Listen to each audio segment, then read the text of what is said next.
Hey, it's Joy here, checking in.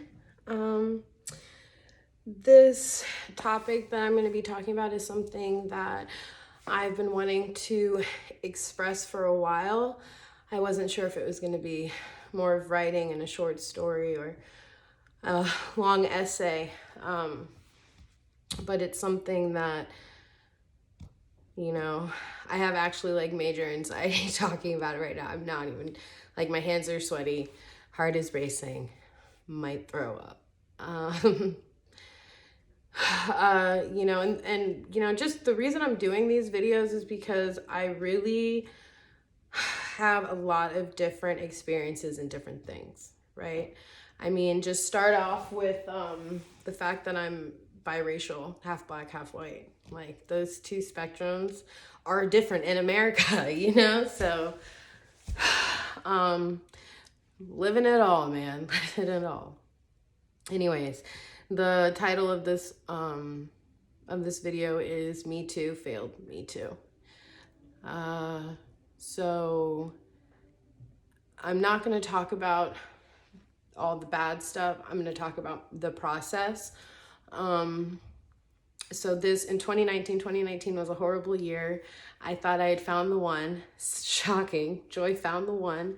And it did not turn out that way. And the way everything ended was such a shock to me. But that's also per Joy's soul journey. And then I actually was hospitalized in June 2019. It was awful. And I finally started to get myself back feeling good. And I had this really great idea for a dance program, an affordable dance program. And I just was looking for like an investor as a startup. And it was like minimal funding, whatever. And I had made this amazing presentation, and I went to go present to someone, an ex, who had become my friend, even though he wasn't really anything, but he was. Anyways, we'll get to that in a second. So yeah, it was October 30th, 2019. I went in to give that presentation, and it ended up very differently, regardless of how many times I said no. We had relations before, but I had told him that I didn't want that from him at all. And the reason I know it was an assault is because when I got in the car, I just started sobbing. I called a friend, and she was like, "You were raped," and I was like, crying even more because that realization really sucked. The next day, I went right to sleep, slept in, talked to a couple friends, and decided that I was going to go to the hospital to have a rape kit done, just to try to follow procedure. And this is really that process isn't really where Me Too failed Me Too, but it kind of is, the beginning. That process sucked. It was a horrible process. I felt horrible even walking into the emergency room and having to say that, and I'm like trying to whisper because it's not something that I'm going to just announce to the entire emergency room. And, it was hours long, a lot of interrogation. And here in this great city, we have Fredericksburg, we have a lot of organizations that help with these types of situations. And two showed up. One that stuck with me through the end, and another that I felt way too uncomfortable being helped by them because the person who assaulted me had, given them $1,000, bought a table at their fundraiser, like $1,000 table. So it just felt weird, especially knowing just what he had done in the past too.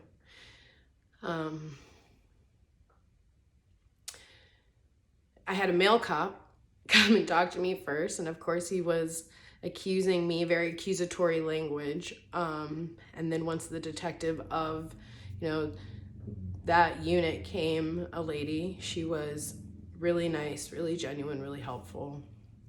The nurse was really, really loving as well. And she had been through it herself. And, you know, as I'm just talking about things, she was just, oh, and, you know, someone who's done 5,000 rape kits, she's heard this, you know, the same type of pattern, which gave me kind of comfort in that, but, you know, still it was uncomfortable. So then the kit is done, I'm leaving, and the cop lets me know that the rape kit will take a couple months. Me too, failed, me too, right? There's a protective order placed. Try to get all the emails that I hadn't deleted over the last, you know, 2.5 years of madness. Really, he put me through madness.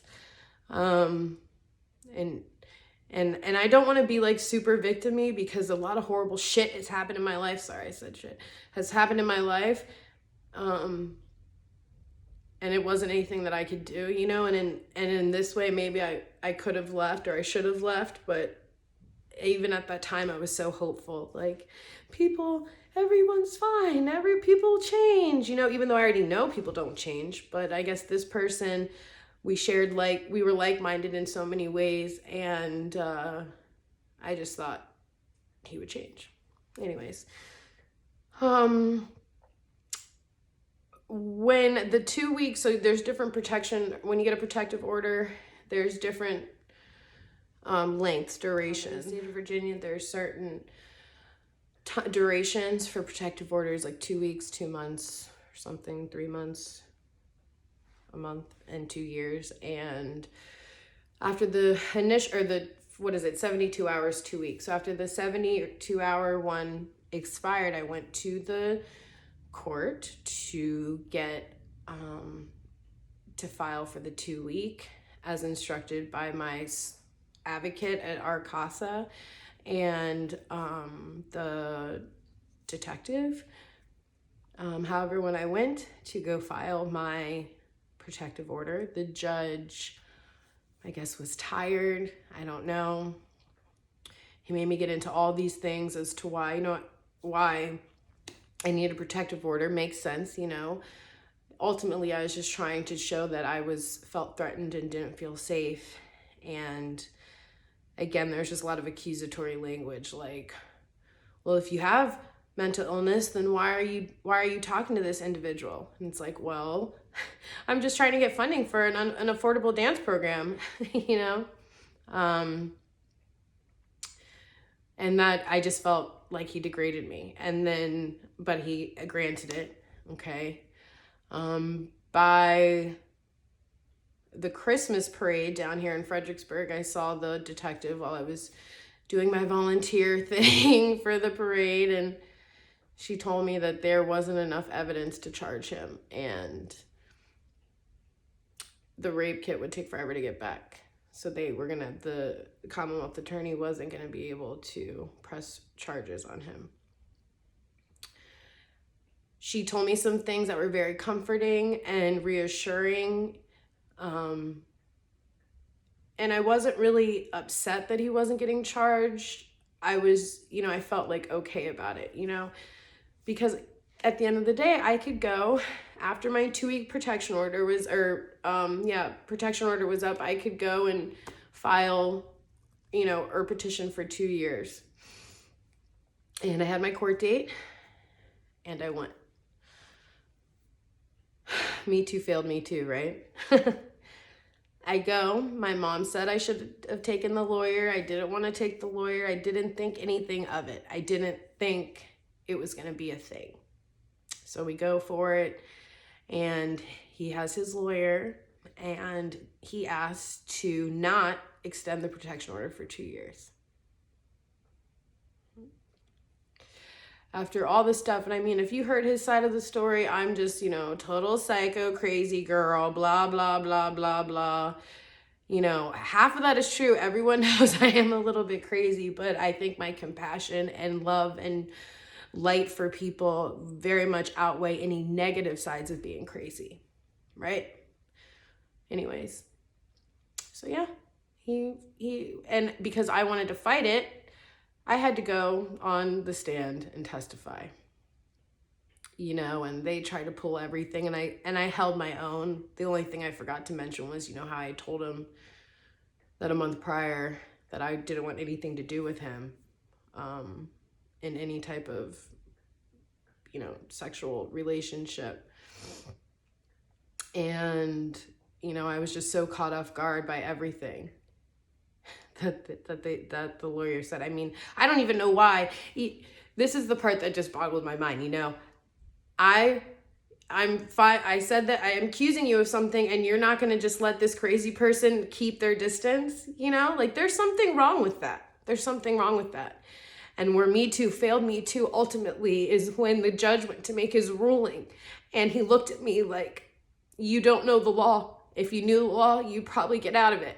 You know, you probably win. You probably get what you came for. But because you don't know the law, there's nothing I can do. And he granted not extending the protective order. And,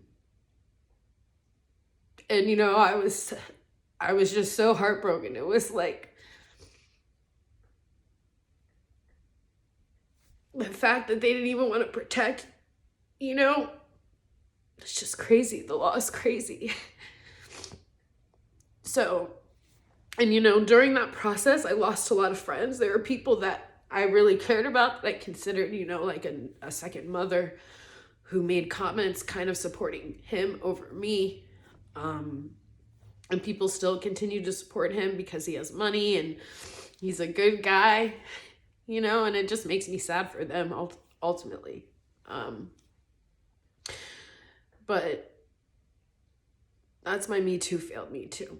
So, you know, when something happens to a girl and they go out and they tell someone, you need to take it seriously. And I understand that girls can say that, you know, to get away with something or be malicious. But I don't know. There's just not enough support. And there's just so much darkness in this earth, on this planet, that it's really hard to navigate, you know? So anyways, I don't believe everyone's going to get better. If you show me who you are within the first 5 minutes, that's who you are, until you can prove me wrong over a long duration of time, right? If something has happened to you, I suggest contacting a place like Arcasa. They have a lot of resources and support for people who go through this. You know, again, I wish I could say that I faked it, but the day after I went to the hospital, I went manic. It's crazy. And I don't go manic. That's not part of my mental illness stuff. I don't go manic. And I remember I had all this money. I blew all this money, had someone do all this laundry, lost my favorite earrings, like was just driving around the city of Fredericksburg for 8 hours. Put me on lithium. That crap made me feel sick, you know. So it's not a lie. It's true. And I really wanted to say this and talk about it because it's Sexual Awareness Month and it's the last day. And I just wanted to share my story, get it out. This is the time. If this has happened to you and you haven't told anybody, I'm here if you want to talk about it. I'm always sending you light and love and healing and positive energy. Anyways, I hope everyone's doing well. Love you. Bye.